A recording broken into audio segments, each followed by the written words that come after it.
Розпалив перший раз піч. Тест пічки, бачите, перший раз димить досить таки добре. Приміщення потрібно зразу ж відкривати. Бачите, це не дим. Це прогрілося і випаровується краска і всяка гидота.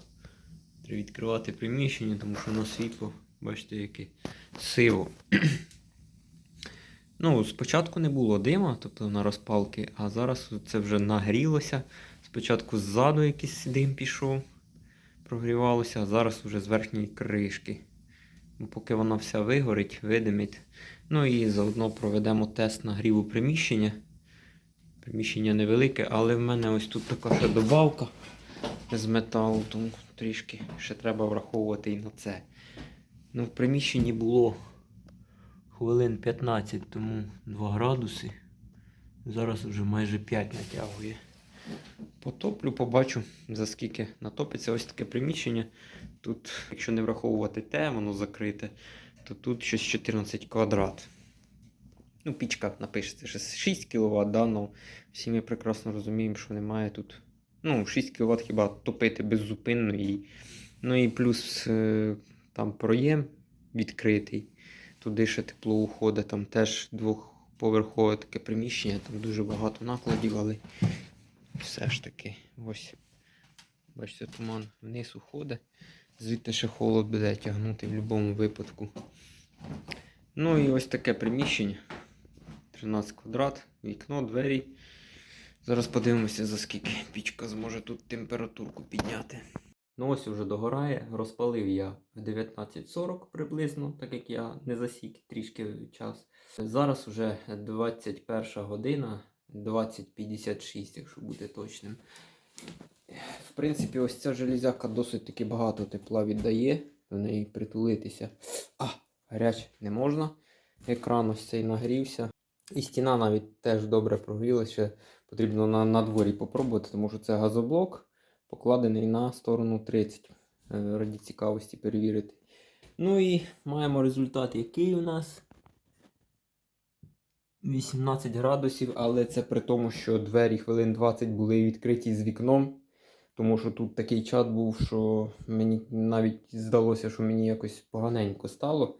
Тому перший раз топіть, відкривайте все, щоб не вчадіти і не отравитися оцими отруйними парами. Ну і вікно потім було повністю відкрите. Ото майже після відео в 20:00 десь я відкрив двері на 20 хвилин. Потім закрив двері і вікно на провітрювання відкрив. І до сих пір воно це там годину чи десь 50 хвилин відкрите. Звідти холодне повітря йде і виходить тепле. Ну, якби ось цю штуку не зробив, то сама пічка, скоріше всього, набагато менше тепла віддавала. Тому, хто розраховує топити якесь більше приміщення тільки пічкою, або у вас, може, запас дров є прямо такий великий, то можна сміло напряму викидати.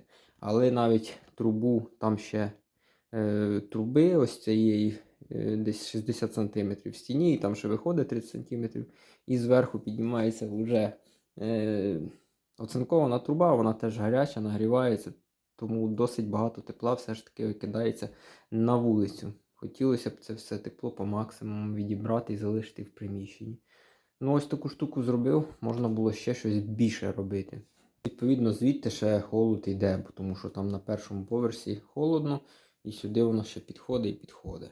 21:20 і пік, мені здається, вже пройшов. Я вже більше дров не підкидав. І мені кажеться, що вже температура знижається до 17. Ну, зрозуміло, що приміщення не топилося до цього. Вже воно остило до 2 градусів. Зараз на ніч морозець бере. Десь -2, напевно. Ось ще жар. Ну, знову ж таки, звідти тягне. Вікно щойно закрив. В общем, ось такі справи. Кому цікаво, запитуйте. Можливо, пізніше колись ще зроблю відео, як уже в жилому приміщенні, наскільки це все добре держить тепло, наскільки швидко остиває приміщення. Тут підлога мінвата 20 см, стеля теж мінвата 20 см, а стіна вкруг газоблок стороною 30 см. На вулиці пробував, газоблок не прогрітий. Ну, зрозуміло, що газоблок такий термоізоляційний матеріал добрий. Ну, ось тут вже десь газоблок кімнатної температури. Ось так. Тут вже такий градусів з 45, напевно. Робив цей екран, але цього замало. Він нагрівся швидко. Потрібно ще щось придумувати сюди, щоб менше стіна прогрівалась, тому що теж перепади на стіні не досить добре. Може тріщати, мені здається. Ну і краска буде вигорати. Ось такі справи, друзі. Ось такий прогон пічки. Тому підписуйтесь на канал, ставте лайки. Всім до зустрічі!